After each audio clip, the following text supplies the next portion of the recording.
بسم اللہ الرحمن الرحیم۔ محترم سامعین و ناظرین، السلام علیکم ورحمۃ اللہ وبرکاتہ۔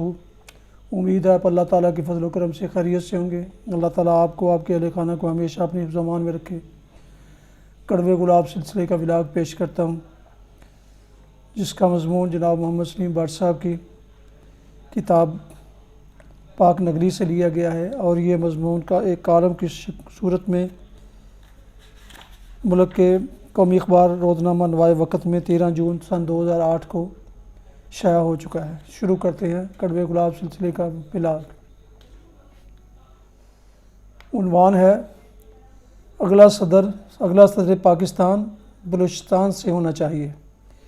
کسی بھی فیڈریشن کو قائم رکھنے کے لیے ضروری ہے کہ اس کے فیڈریٹنگ یونٹس دل و جان سے اسے رکھنا چاہیں۔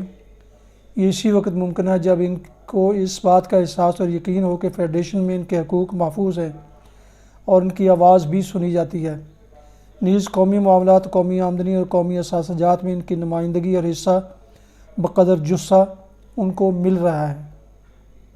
لیکن سینیٹر ثناء اللہ بلوچ کی خود ساختہ جلا وطنی سے واپسی پر اس کے مختلف انٹرویوز کا جائزہ لیا جائے تو یہ بات عیاں ہوتی ہے کہ بلوچستان کو اس کے جائز خربوں روپے کے حصے سے محروم رکھا گیا، اور وہاں کے عوام قدرتی وسائل سے مالا مال ہونے کی بجائے جہالت اور قسم پرسی کی حالت میں رہنے پر مجبور کیے گئے۔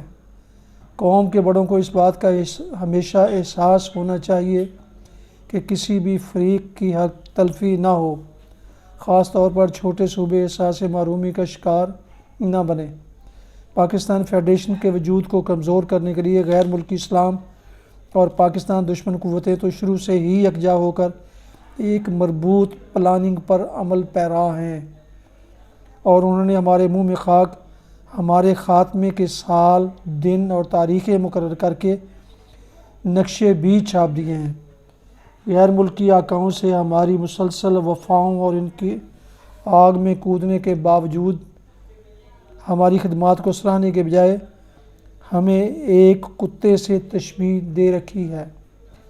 دوسری طرف ملک میں جذبہ حب الوطنی سے بے بہرا غیر ملکی آقاؤں کے اشاروں پر ناچنے والے اور ان کی مالی معاونت سے چلنے والی علیحدگی کی تحریکیں پورے شد و مد کے ساتھ قائد اعظم کی منفرد اس کاوش اور کوشش جس کا نام پاکستان ہے کو مٹانے پر تلی ہوئی ہیں۔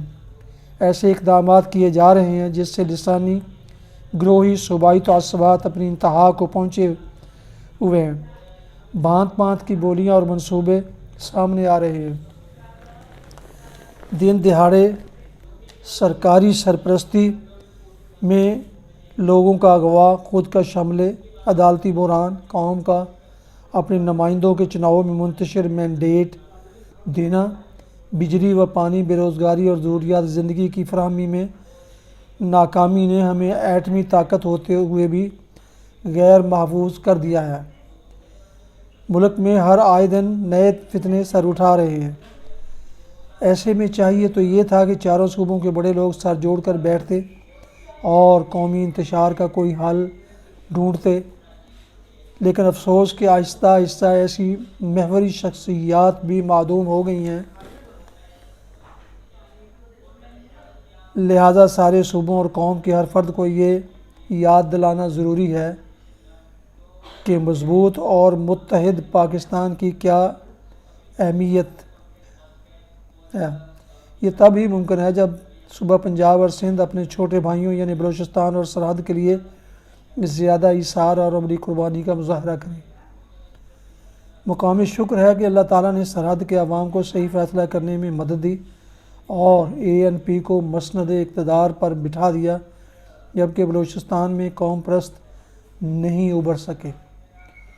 اب وقت آ گیا ہے کہ سوئٹزرلینڈ کے دستور کی طرح پاکستانی قوم بھی انتہائی اہم اور تاریخی فیصلہ کرے تاکہ آئندہ ملک کا صدر صوبہ بلوچستان اور سرحد سے ہو۔ عرصہ صدارت بے شک 2 سال کر دی جائے، ہر صوبے کا گورنر دوسرے صوبے سے ہوتا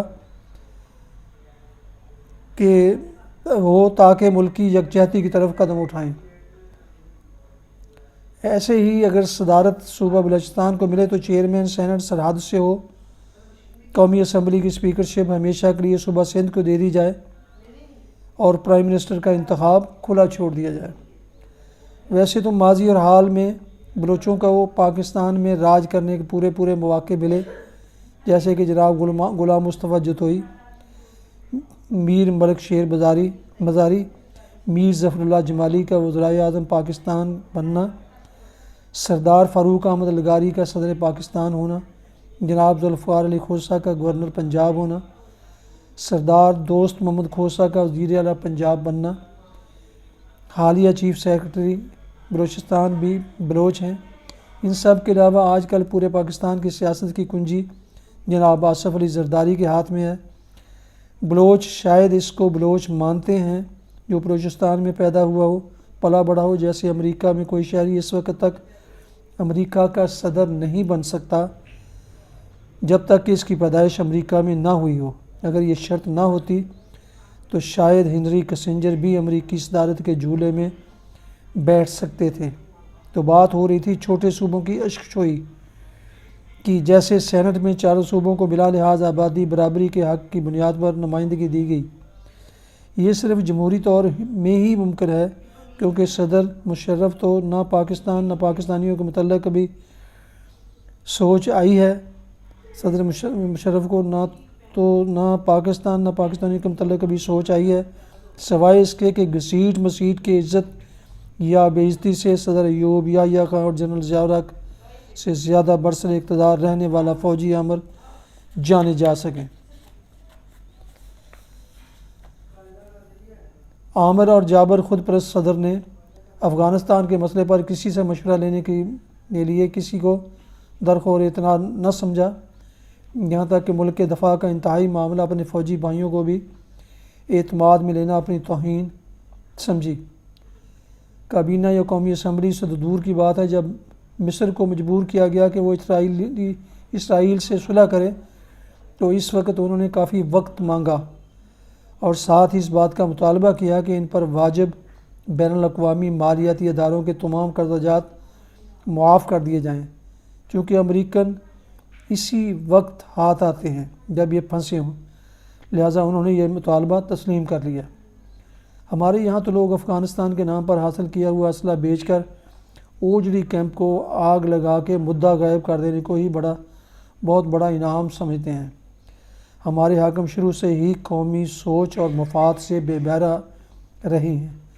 نہ تو روس کے خلاف ویٹو اڑاتے وقت ایوب خان کو یہ سوچ آئی، نہ جنرل ضیاء الحق کو آتش نمرود روس کے خلاف افغانستان میں کودنے کی کوئی قیمت ملی، نہ سیٹو سینٹو کا ایجنسی ہولڈر بنتے ہوئے یہ سوچ آئی۔ ہم سے تو بھارت کی خارجہ پالیسی ٹاپ پر رہی کہ انہوں نے ہر گائے کا دودھ دھویا، چاہے روس ہو چاہے امریکہ، چاہے کمیونسٹ بلاک ہو یا صنعتی ترقی سے مالا مال یورپی بلاک، ان کو اپنے اکاؤنٹ بھرنے کی پڑی رہتی ہے۔ چاہے پاکستانیوں کو اٹھا کر گوانتانامو بے کے لیے ایکسپورٹ کرنا ہو، ان کو قیمت دو قوم اور ملک جائے جہنم میں، لیکن انجام اور قدرت کا انتقام اپنی جگہ اٹل ہے۔ انسانیت کے قاتل اور انسانوں کے تاجروں کو کبھی موقع نہیں ملتا کہ یہ اربوں خربوں ڈالر کی جمع شدہ رقم سے استفادہ کر سکیں۔ ملکی وحدت، قومی یکجہتی و یگانگت کا تقاضا ہے کہ وابڈا ہاؤس اور بجلی کا تمام کنٹرول، پانی کی تقسیم صوبہ سرحد کے ذمہ ہو، جبکہ قدرتی گیس کے تمام ہیڈ آفس کوئٹہ منتقل کر دیے جائیں۔ کم از کم 2 بینکوں کے ہیڈ آفس پشاور، کوئٹہ اور مظفر آباد کے ذمہ کر دیے جائیں۔ بلوچستان کو سرکاری ملازمتوں میں ترجیح دی جائے۔ اس کے قوم پرستوں سے بات چیت کر کے ان کو پوری عزت و احترام کے ساتھ قومی دھارے میں واپس لایا جائے۔ یہ بات ہمیشہ ذہن میں رکھی جائے کہ بلوچ ہماری غیرت اور پشتون ہماری بہادری کا نشان ہے اور سندھی ہمارا دماغ ہیں۔ یہ فیصلے بہت جلد کرنے کی ضرورت ہے۔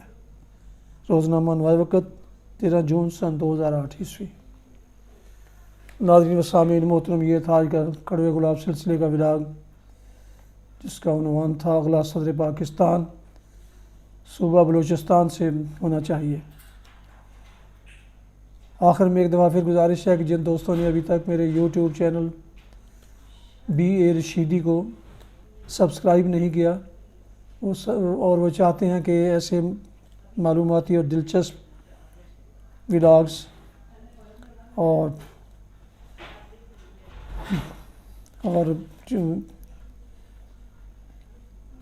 ان کو باقاعدہ اور بر وقت ملتے رہیں، تو وہ میرے یوٹیوب چینل کو BA رشیدی کو سبسکرائب کر کے لائک کر کے بیل آئیکن کو ضرور پریس کر لیں، تاکہ تقریباً ہر روز ان کو ایسا ایک مضمون ان کو ولاگ کی صورت میں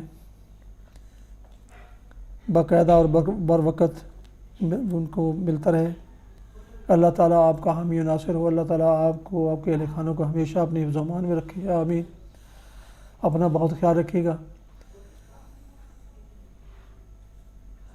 اور ملک پاکستان، والدین اور اعزاء و اکارم دوست و احباب کے علاوہ اس ناچیز کو بھی اپنی دعاؤں میں شامل کیجیے، تو میں انتہائی طور پر مشکور ہوں گا۔